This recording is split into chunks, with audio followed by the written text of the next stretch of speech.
நிதி கொடுக்கப்படாததால் ரயில்வே திட்டங்கள் கிடப்பில் உள்ளதாக முதலமைச்சர் குற்றம் சாட்டிய விவகாரத்தில் மத்திய அரசு விளக்கம் அளித்துள்ளது. இதுகுறித்தான முழு விவரங்களோடு எமது சிறப்பு செய்தியாளர் காவியா இணைப்பில் இணைகிறார். காவியா, வணக்கம். இது தொடர்பான முழு விவரங்களை பதிவு பண்ணலாம். வணக்கம் பவித்ரா. ரயில்வே திட்டங்கள் தொடர்பான தமிழ்நாடு முதலமைச்சர் மு.க.ஸ்டாலின் கடிதத்திற்கு தற்போது மத்திய ரயில்வே துறை அமைச்சர் அஸ்வினி வைஷ்ணவ் தற்போது பதிலளித்திருக்கிறார். மத்திய அரசினால் அனுமதிக்கப்பட்ட ரயில்வே திட்டங்களுக்கு தேவையான நிதியை தாமதமின்றி முழுமையாக முன்னுரிமை அடிப்படையில் விடுவிக்க வேண்டும் என முதலமைச்சர் மு.க.ஸ்டாலின் முன்னதாக வலியுறுத்தியிருந்தார்.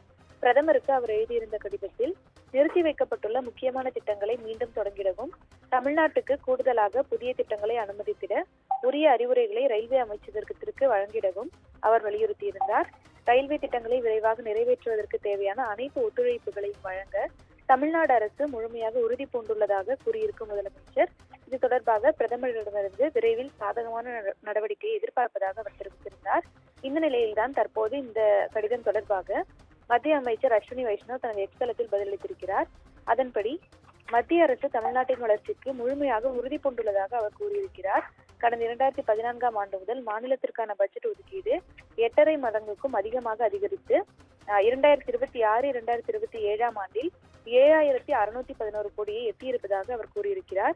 இருப்பினும் ஒத்துழைப்பு இல்லாமல் வளர்ச்சி முன்னேற முடியாது என அவர் கூறியிருக்கிறார்.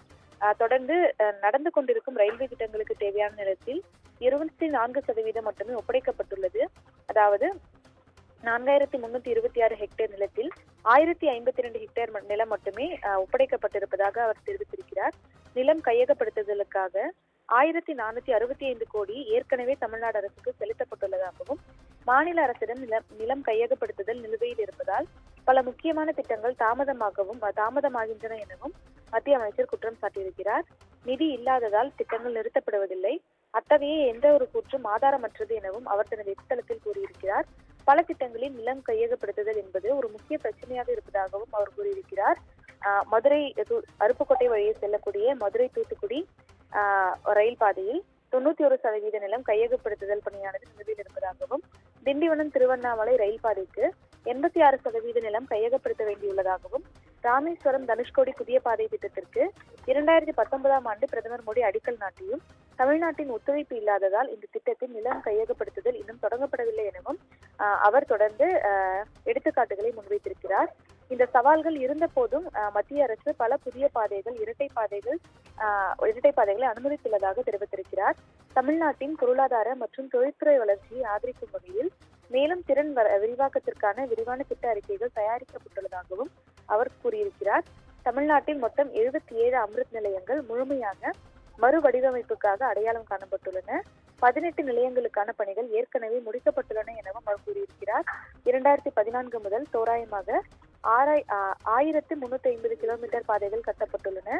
தமிழ்நாட்டில் ரயில்வே 97% மின்மயமாக்கலை அடைந்துள்ளது எனவும் அவர் தனது எக்ஸ் தளத்தில் கூறியிருக்கிறார். 2014 முதல் தற்போது வரை 2,386 கிலோமீட்டர் ரயில் பாதைகள் மின்மயமாக்கப்பட்டுள்ளதாக மத்திய அமைச்சர் அஸ்வினி வைஷ்ணவ் குறிப்பிட்டிருக்கிறார்.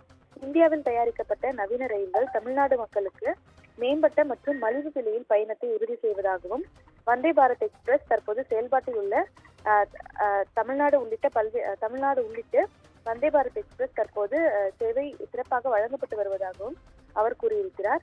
மத்திய அரசு தயாராகவும் உறுதியுடனும் உள்ள போது தமிழ்நாடு மக்களுக்கு விரிவான உள்கட்டமைப்பு வளர்ச்சியை வழங்க மாநில அரசின் சரியான ஒத்துழைப்பு அவசியம் எனவும் அவர் தனது எக்ஸ் தளத்தில் கூறியிருக்கிறார்.